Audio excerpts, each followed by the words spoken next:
Hi, I'm Kristen Barabu, owner of Bend Beyond. Today's posture is balancing stick, Dandasana. This posture comes at the peak of the balancing series in our Bend 90 classes and is sure to get your heartbeat racing. Balancing stick increases blood flow throughout your body, strengthens the heart muscle, tones your arms, upper legs, buttocks, and hips. It stretches the entire length of your spine.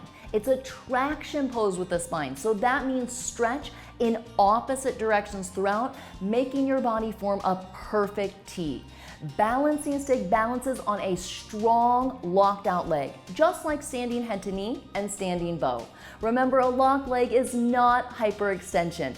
Instead, it's a straight leg. Stack the joints, knee over ankle, hip over knee, engage all the muscles, and distribute the body weight equal over your standing foot.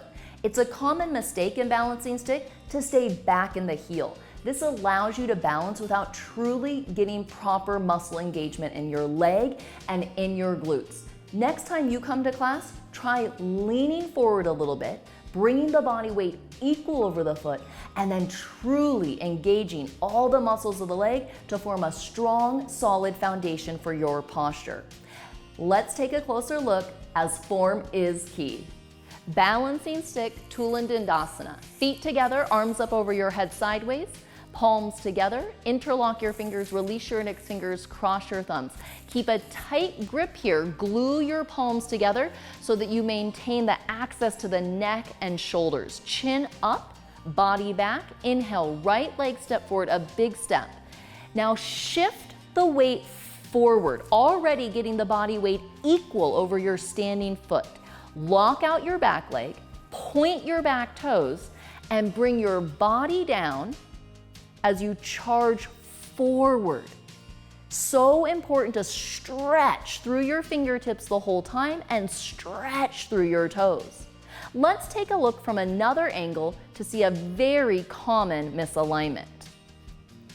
Many times students go into balancing stick and become what we call a broken umbrella, allowing the shoulders to collapse, the chin to come towards your chest, spine rounds, back leg bent, simply to hold the balance for the 10 seconds. Instead, make sure as you go into the posture to keep your chin lifted, scapula drawn together, palms tight, stomach in. This pose takes tremendous strength and control in the hips to keep the hips as level as possible. Lock out your back leg and then envision someone's got your fingers and toes and stretch like a natural human tug of love. Keep these tips in mind next time you make it to your mat, and I hope you'll get more out of your practice with us. See you soon.